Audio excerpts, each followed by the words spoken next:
Hello student, class 10th exercise 3.1 question number second कर रहे हैं। इससे पहले क्वेश्चन फर्स्ट कर चुके हैं, उसको ज़रूर देखें। सेकंड क्वेश्चन ऑन कंपेयरिंग, हमें क्या करना है? कंपेयर करना है। कंपेयर क्या होता है? जब दो चीज़ों की हम तुलना करते हैं, दो चीज़ों की तुलना करते हैं। द रेशो किसका? A1 A2 B1 B2 C1 C2 का। ये कहाँ से आएंगे इसको भी जानते हैं।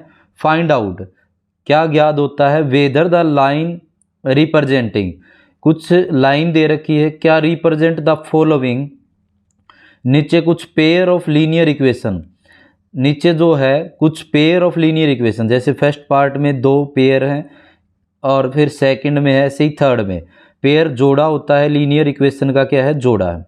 इंटरसेक्ट मतलब क्या? ये इंटरसेक्ट कर रही हैं एट ए पॉइंट, किसी एक पॉइंट पे कट कर रही हैं। इनका जब ग्राफ बनाए तो क्या वो एक लाइन पे कट कर रहा है या उन दोनों का ग्राफ पैरेलल जा रहा है? मतलब बिल्कुल दोनों लाइनों का ग्राफ जो है पैरेलल जा रहा है। एक में क्या कर रहा है? इंटरसेक्ट कर रहा है। तीसरा क्या है? कोइंसिडेंटल, दोनों क्या है? एक ही पॉइंट पे अलग अलग बिंदु शो करते हैं एक ही लाइन के ऊपर। तो ये तीन टाइप के होते हैं।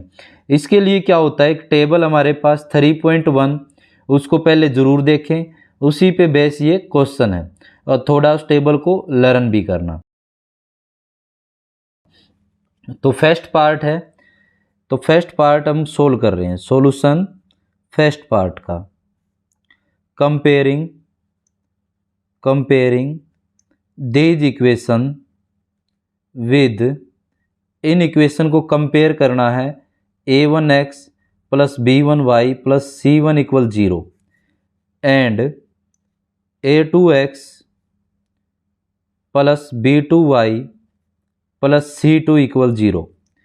तो यहाँ पे क्या है? पहली इक्वेशन में जो जर्नल फॉर्म होती है b और c के रूप में होता है। जो पहली इक्वेशन है उसको a1x b1y plus c1, a1 b1 c1 के नाम से एलिमेंट को जानेंगे। इसमें a2 b2 और c2, पहली इक्वेशन को इसके साथ कंपेयर करें। हेयर यहाँ जो है a1 का मान, x के आगे जो है वो a1 का मान कितना है? 5।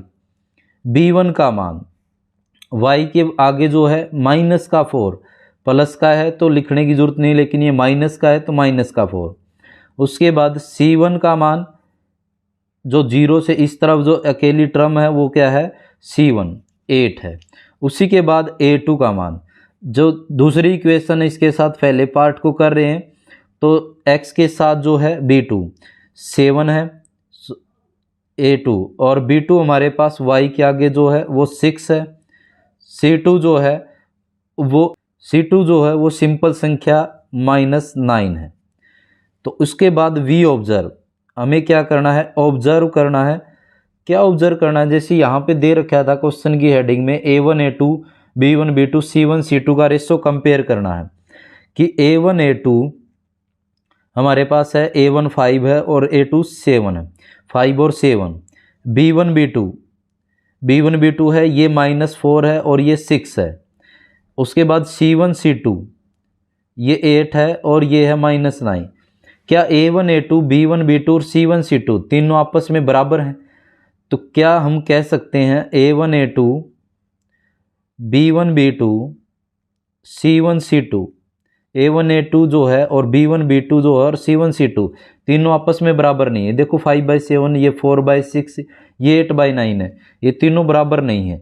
तो अगर ये तीनों बराबर नहीं होते उस टेबल के अकॉर्डिंग क्या होता है? जब ये तीनों बराबर नहीं होते सो द पेयर ऑफ, जैसे यहाँ पे हमें क्या बताना है? The linear equation intersect at a point. तो क्या होगा? ये जो पेयर ऑफ लीनियर इक्वेशन है, जब ये तीनों बराबर नहीं होते तो क्या होता है? Intersect at a point. तो pair of linear equation intersect at a point, किसी एक पॉइंट पे क्या कर रही हैं? इंटरसेक्ट कर रहे हैं। पेयर ऑफ इक्वेशन जो है इंटरसेक्ट कर रहे हैं। करते हैं इसका सेकंड पार्ट। तो सेकंड पार्ट के अंदर क्या है? सेम यही दो इक्वेशन दे रखी है, उनको क्या करेंगे? जब सॉल्यूशन करेंगे, comparing these equation with a1x plus b1y plus C1 equal 0 and A2x plus B2y plus C2 equal 0। तो कंपेयर करें यहाँ से हेयर A1 जो x के आगे है वो A1 है, तो A1 का मान जो है वो 9 है, B1 का मान जो y के आगे है वो 3 है, C1 का मान जो कांस्टेंट वैल्यू है 12 है। इसी प्रकार से A2 का मान दूसरी इक्वेशन वाले A2, B2 और C2, तो यहाँ से ये 18 है, B2 का मान कितना है y के आगे जो है 6, C2 का मान कितना है ये है 24। तो फिर हमें क्या करना है ऑब्जर्व, वी ऑब्जर्व। तो ऑब्जर्व करते हैं A1 A2 9/18, A1 A2 9 है और ये 18 है, B1 B2 3/6, C1 C2 12/24, क्योंकि C1 का मान 12 है और C2 का मान 24। 9 1 जा 9, 9 2 जा 18, 3 1 जा 3, 3 2 जा 6, 12 1 जा 12, 12 2 जा 24। जब हमने इसको सिंप्लीफाई किया तो हमने देखा वी ऑब्जर्व, हमने देखा देन A1 A2 बराबर है B1 B2 बराबर है C1 C2, तीनों आपस में क्या आ गए बराबर आ गए। A1 A2 भी 1/2 है, B1 B2 भी 1/2 है, C1 C2 भी क्या है 1/2 है। तो हम कह सकते हैं ये इक्वेशन कैसी बनेगी इन लाइन की, सो the pair of linear equation have coincident. तो क्या होंगी ये पेयर ऑफ इक्वेशन, कैसी होंगी कोइंसिडेंट। जब तीनों बराबर आते हैं तो कोइंसिडेंट होते हैं, जो अपने टेबल एक बार जरूर देखना। नेक्स्ट थर्ड पार्ट हम लेके चलें, तो थर्ड पार्ट, तो पार्ट नंबर थर्ड सेम वही solution, comparing these equation with A1x B1y plus C1 equal 0 and A2x plus B2y plus C2 equal 0, C2। तो जो पहली इक्वेशन उसके A1 B1 C1, तो x के आगे जो है हेयर हम यहाँ लिख सकते हैं A1 जो है x के आगे 6, B1 का मान y के आगे जो होता है वो -3, C1 का मान कितना है जो कांस्टेंट यहाँ पे है 10। इसी प्रकार से A2 का मान x के आगे जो है 2, B2 का मान y के आगे कुछ नहीं, इसका मतलब 1 और आगे क्या है सिंबल माइनस, C2 का मान 9। फिर उसके बाद क्या ऑब्जर्व करते हैं वी ऑब्जर्व